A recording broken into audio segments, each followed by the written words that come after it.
Definitely जीवन शाह या उसके बेटे ने यानी कि अली रजा के भाई ने हेल्प की होगी, तो वो जनाब अली लटकाई है। अकेले बंदे से लटक सकते? सबसे पहले तो पुलिस की डिसऑनेस्टी यहीं से साबित हो जाती है। 34 के बगैर तो ये FIR दर्ज ही नहीं होनी चाहिए थी। करीने के साथ उसको पहले कत्ल किया गया, उसको करीने के साथ लटकाया गया। बच्चे उनको छोड़ के कोई खुदकुशी कर सकती है? उन बच्चों की खातर ही तो वो माँ बाप को छोड़ के उस घर में 4 साल से अजीतें बर्दाश्त कर रहे, मांगते रहे हैं, बंदे भेजे इधर कब्जा करने के लिए। अब कचहरी में भी बंदे आए होते हैं, हाथ मुंह सीधे हो जाते हैं। उसकी तो बेचारी की मुठ्ठियां बंद थी तदफीन के टाइम तक, उसका इतना बुरा हाल था, तशद्दुद सदा जिस्म था के ऊपर वो दीवान रखा, उसके ऊपर घुटनों के बल उसको बिठाया बड़े तरीके से। चाहे कत्ल था चाहे खुदकुशी थी, उनको जबरदस्ती ये ना पोस्टमार्टम के लिए लेके जाना चाहिए था। अस्सलाम वालेकुम नाज़रीन, मैं हूं AD मलिक और ससुराल में कत्ल होने वाली सानिया जहरा, जिसकी तस्वीर ने हर उस बाशऊर के ज़मीर को झंझोड़ा जो दर्द दिल रखने वाला इंसान था।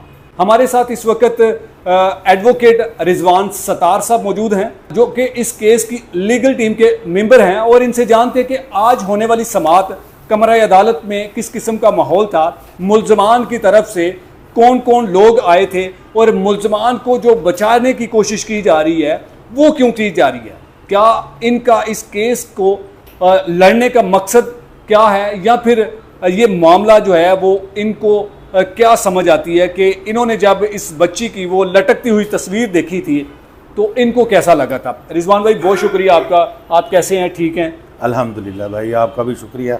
रिजवान भाई बताइएगा कि आज मुल्ज़मान की समाअत थी और मुल्ज़मान के खिलाफ जो 2 संगीन जराइम के तहत मुकदमात दर्ज हैं, और एक जो मरकज़ी मुल्ज़म है वो तो जुडिशल कस्टडी में है, जो बाकी दीगर मुल्ज़मान हैं वो अभी तक पुलिस उनकी ज़मानत को खारिज क्यों नहीं करवा सकी, या फिर आप इस केस को किस तरह से फाइट कर रहे हैं जो कि मुल्ज़मान को अभी तक जो है वो रिलीफ मिल रहा है? आज जो हेयरिंग थी ना सेशन जज साहब की अदालत में, सैफुल्लाह हुंजरा साहब की अदालत में, तो उसमें वो जो लेडीज़ उसमें एक्यूज़ हैं और 2 जेंट्स जीवन शाह और उनका बेटा, वो हाजिर अदालत थे। अच्छा। और उनके कौंसल भी थे, इधर से हमारी पूरी टीम, पूरा पैनल भी था। तो बड़ी पुरजोश बहस हुई है, और उसमें उन्होंने अली रजा को हमारी टीम ने ये कहा कि भाई वो चूंकि मेन एक्यूज है और जुडिशल हुआ है वो दूसरी FIR में, तो ये बाकी लोगों की भी जमानत खारिज होनी चाहिए। ये को ऑफेंडर है, इन्होंने मुआवनत की है उस बच्ची के मर्डर के लिए, वो खुदकुशी नहीं है, तो इनको सबकी जमानत खारिज की जाए। वो चूंकि दूसरे FIR में वो जुडिशल था, जिसकी वजह से उसकी अब्सेंस थी इस कोर्ट में, तो इसमें फिर उन्होंने IO को बुलाया। वो SP साहब थे ताहिर मजीद, उन्होंने बताया कि जी ये जो अली रजा है, ये हमें फिजिकल रिमांड के लिए इसकी जरूरत है। अच्छा। इसकी बेल खारिज कर दी जाए। और बाकी मुल्ज़मान के बारे में उन्होंने कहा कि इनकी हमने अभी स्टेटमेंट्स लेनी है, इनकी जरा तफ्तीश होनी है, उसके बाद इनका, यानी कि इतने दिन गुजर गए हैं, बाकी जो दीगर मुल्ज़मान है जो अभी तक प्री रेस्ट बेल पर है, उनकी पुलिस ने जो मौक़िफ़ है, जो बयान है, वो रिकॉर्ड ही नहीं किए अभी। असल में तफ्तीश का मामला थोड़ा सा अनड्यू इन्फ्लुएंस की वजह से गड़बड़ हो गया। अच्छा। पॉलिटिक्स की वजह से पॉलिटिशियन इन्वॉल्व हुए, उसमें बड़ा प्रॉब्लम हुआ। बच्ची के इंसाफ के लिए बड़े रोड़े अटकाए गए हैं, तो वो फिर उन्होंने पहले जो तफ्तीशी थे उनको हटाया। हाँ। JIT बनाई नहीं। अच्छा। JIT में बड़े काबिल ऑफिसरान आए।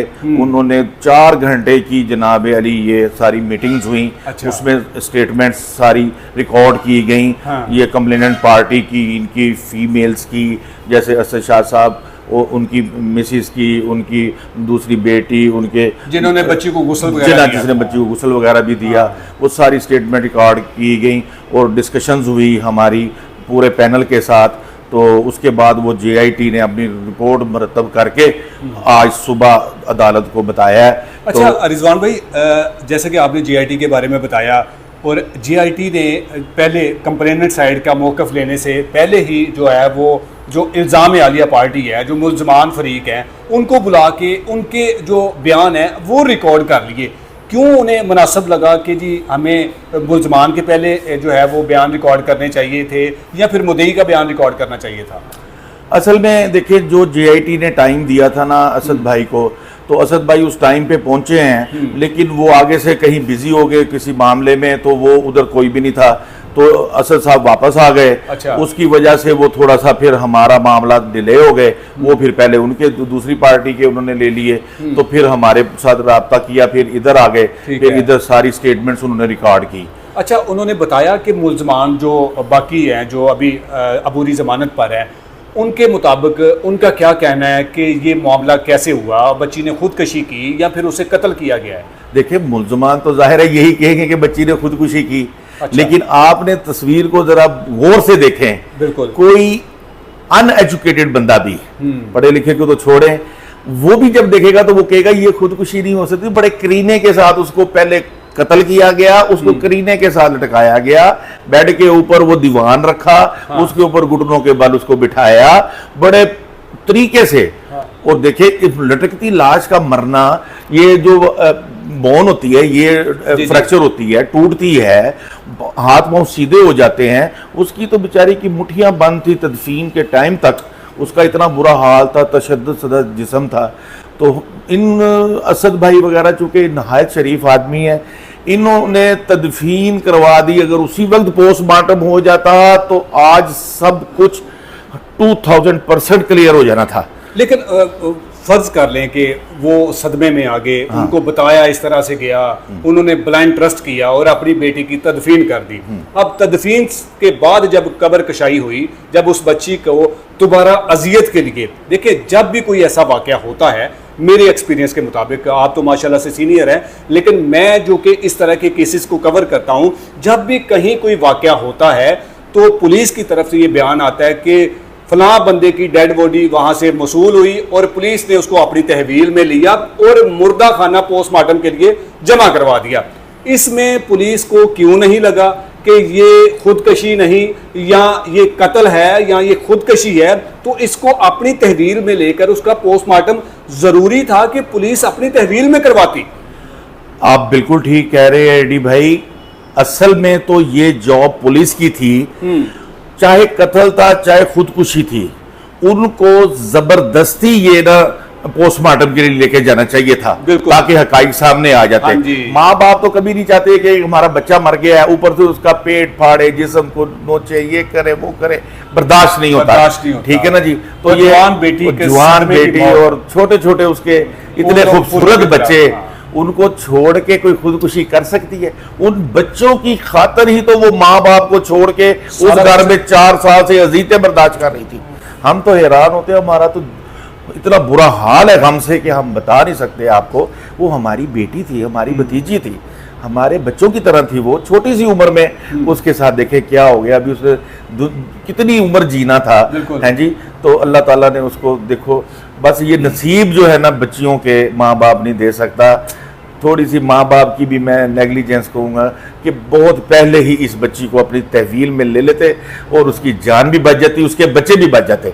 जब इनको पता था कि जुल्म सितम करते हैं, बार बार जुल्म करते हैं, भाई की शादी पे नहीं आने दिया, भाई के जनाजे पे बेचारी को आधे घंटे के लिए, 15 मिनट के लिए, और बार बार प्रॉपर्टियों के तकाजे, बार बार हिस्सा मांग रहे हैं। सर, मुलजम ने अपना बयान दिया था कि जी मैं तो बड़ा अमीर ज़्यादा हूँ, मेरी बीवी मेरे घर में खुश थी, उसको किसी किस्म की कोई टेंशन नहीं थी। तो फिर ये सारा मामला कैसे हो गया? या जो मुलजम इल्ज़ाम लगा रहा है या उसने जो बयान दिया, वो क्यों इस तरह का बयान दिया?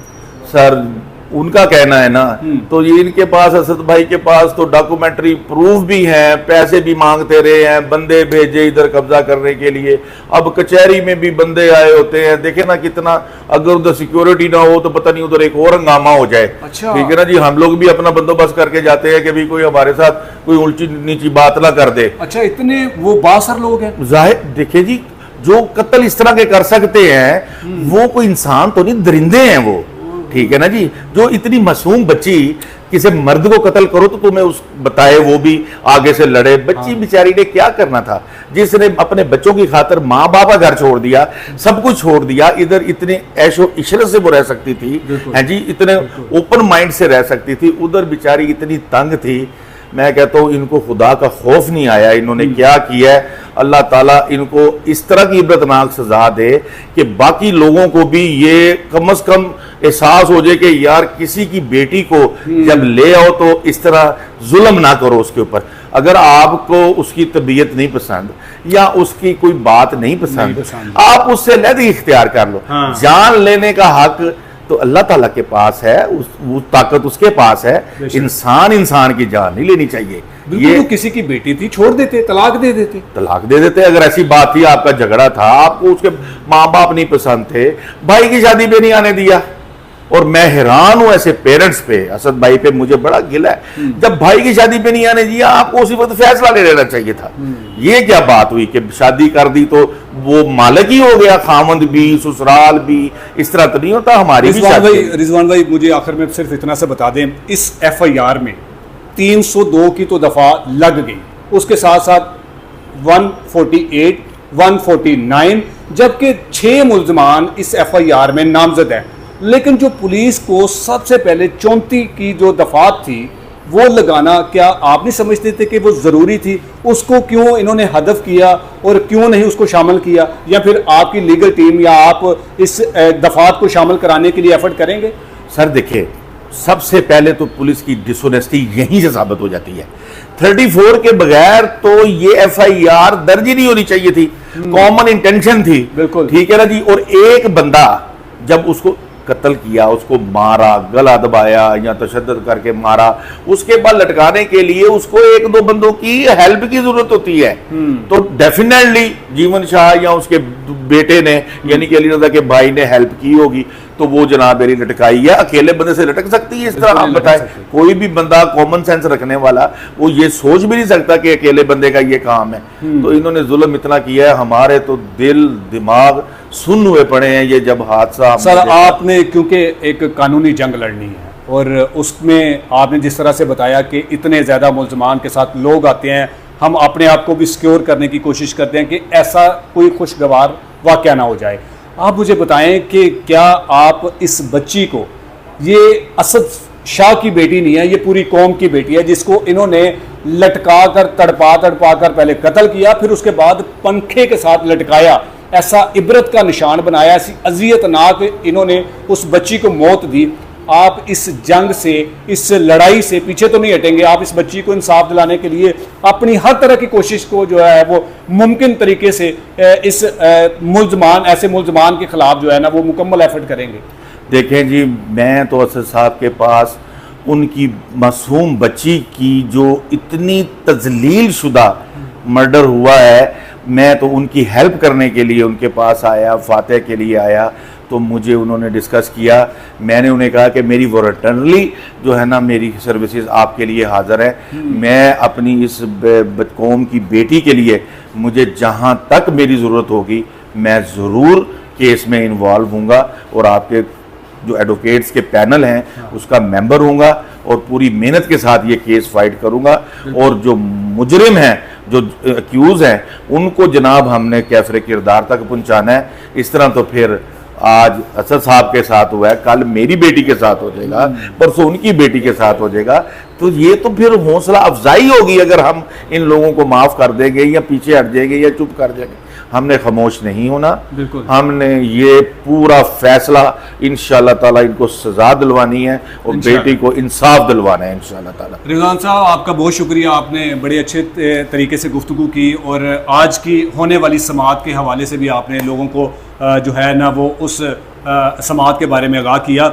जी बिल्कुल नाज़रीन, आप इस केस के साथ जुड़े रहें, आप सानिया ज़हरा की इस आवाज़ को दबने नहीं दीजिएगा, क्योंकि अगर ऐसा हो गया, अगर सानिया ज़हरा के केस को दबा दिया गया, ये मुल्ज़मान तो बहुत बाअसर लोग हैं, लेकिन आपसे ज़्यादा कोई भी ताकतवर नहीं है। आपकी आवाज़, आपका साथ इन मुल्ज़मान को कैफरे करदार तक ज़रूर पहुँचाएगा और हमारी दुआएं हैं इन हमारी वुकला टीम के साथ, पूरी जितनी भी इस टीम में जितने भी लोग शामिल हैं, हम इनके लिए भी दुआ गो हैं। हम इनको भी भरपूर सपोर्ट करेंगे कि इन्होंने इन जालिमों के खिलाफ डट कर मुकाबला करने का फैसला किया है। अगर आज इस बेटी को इंसाफ ना मिला तो सोचिएगा आपकी और हमारी बेटी के लिए कौन आवाज़ उठाएगा। हमें सब ने मिलकर सानिया की आवाज़ उठाना होगी। सानिया को इंसाफ दिलाने के लिए हमें एक जुबान होना पड़ेगा, हमें आखिरी हद तक जाना होगा, तब जाकर हमें इंसाफ मिलेगा।